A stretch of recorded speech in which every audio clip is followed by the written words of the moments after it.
Truthiness. Dynamic. Building human connection. Careful. Empathetic. Sharing stories. Engaging. Compelling human stories. Damn good time.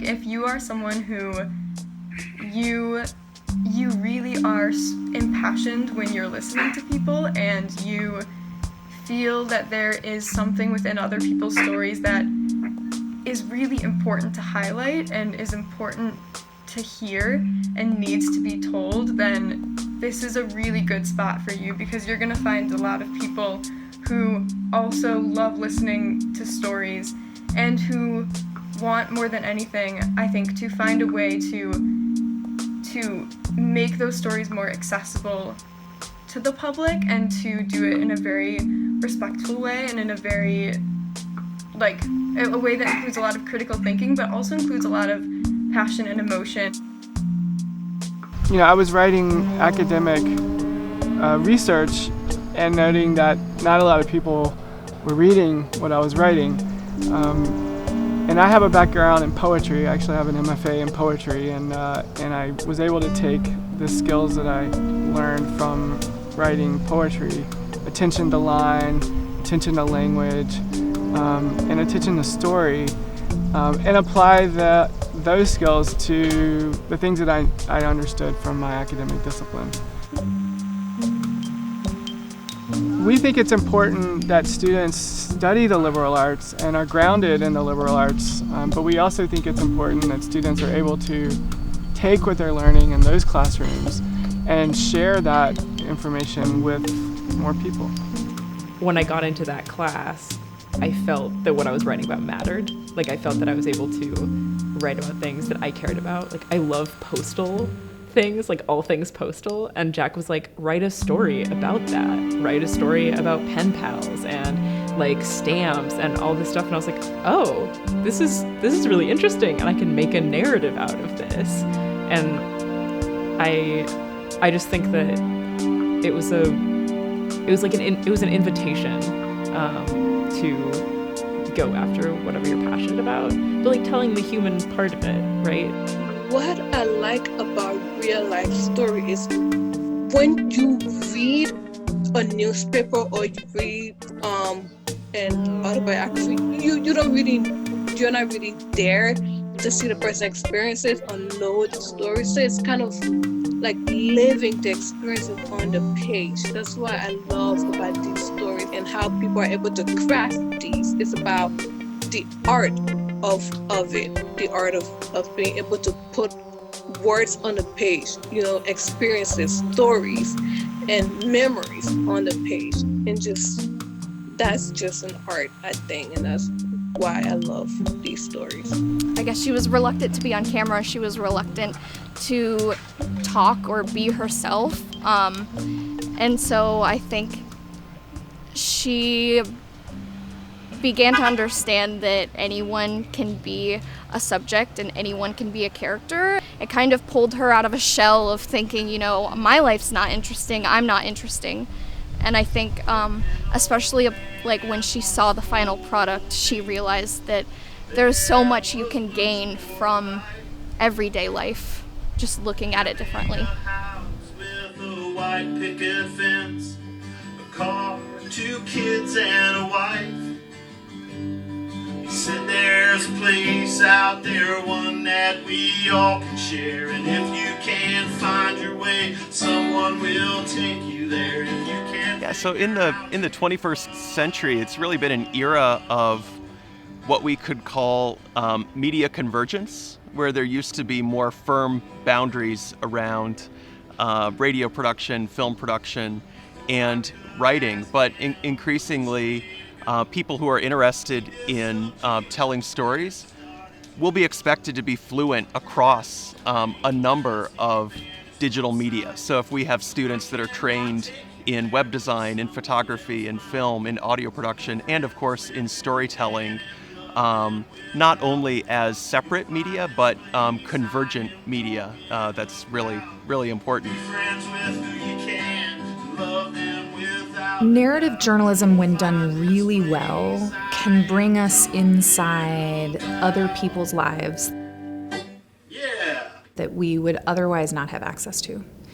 And today, in a deeply divided country, and a really complicated global landscape, I think it's more and more important that we spend time stepping out of ourselves and trying to understand the lives of our neighbors as much as the lives of someone who live on the other side of the globe. I decided to look at the Greyhound bus station in Columbus at midnight on a Tuesday, because I've been there at that time, and I know that it's a place of travel and communication, and all kinds of people come in there, and it's, you can't go in there without getting a story.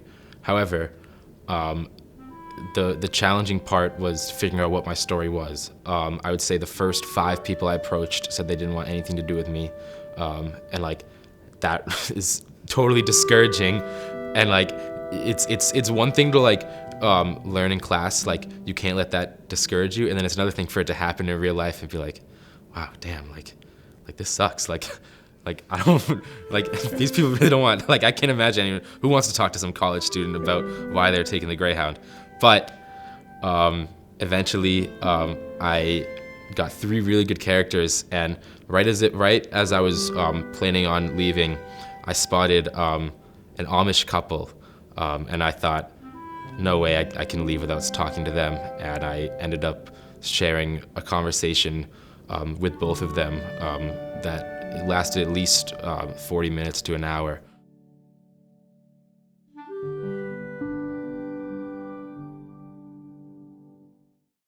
The faculty more and more are incorporating narrative journalism elements into their courses.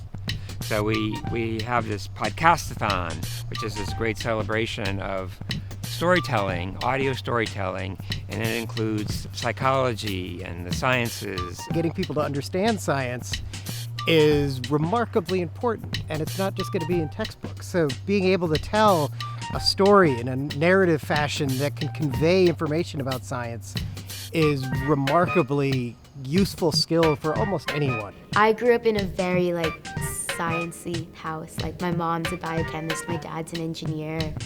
And the way we think, the way science people think is very empirical. It's very oh, this happened, and then we just kind of move on. We don't really reflect upon things.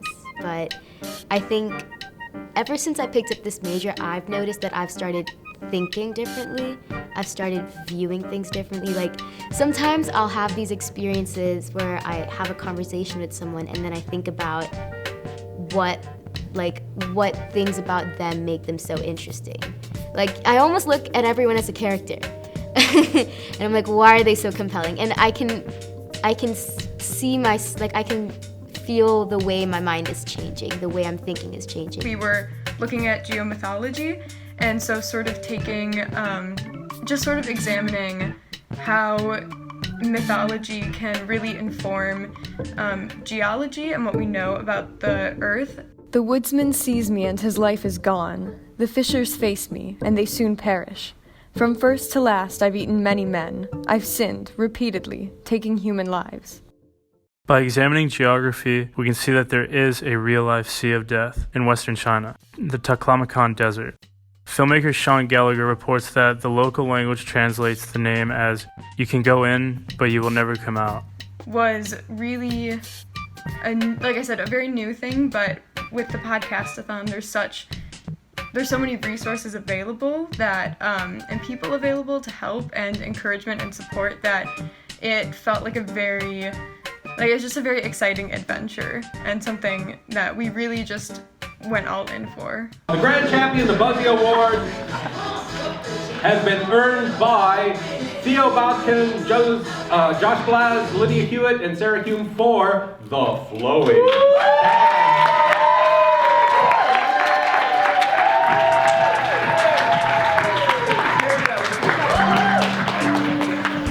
I don't think that students who study narrative journalism, like I don't expect all the students who study in this concentration to go on and be journalists necessarily.